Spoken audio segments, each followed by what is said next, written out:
kwanza mampenzi. Unajua unaniona kama matako yako. Bana shemeji, unajua nini?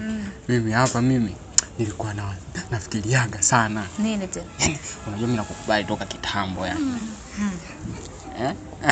Alafu yule ndugu yako anakuaga hata anipendi mimi, yule anakuwa ananisema muda wote. Eti wewe unakibamia, sijui kinapwaya, sijui akifanya wakati mimi mwenyewe mwanaume nganga, Mimi na shona kweli kwenye shona nafanya kazi.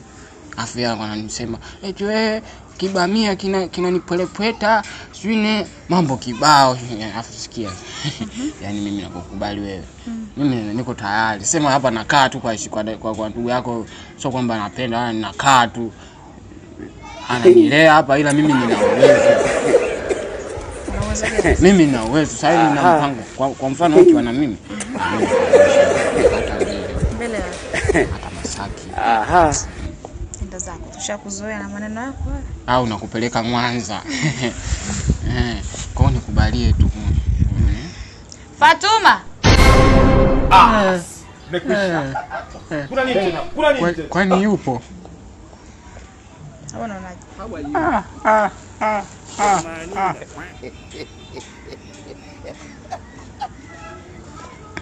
Mwanaume wewe mjahalana, usiojua vibaya, usiojua kizuri. Wewe na kutunzu na kaa kwangu. Wewe unanifanyia haya, una akili wewe mwanaume mwenyewe, yani hata nikitikisika kameshatoka. Humu kuna kitu humu. Kuna kitu? Muone yale makofia kama hivi una akili. Una akili. Na ndio hata kumsikiza kwanza kanini? Kitu gani? Kwanza kanini? Kwa nini usiniite mapema? Naomba msinichezee akili. Mwanaume huyu hana shughuli yoyote. Nimejistiri tu nionekane nina mtu na mimi nimeolewa. Hamna kitu hapa. Mbwa nyinyi. Msinichezee akili zangu.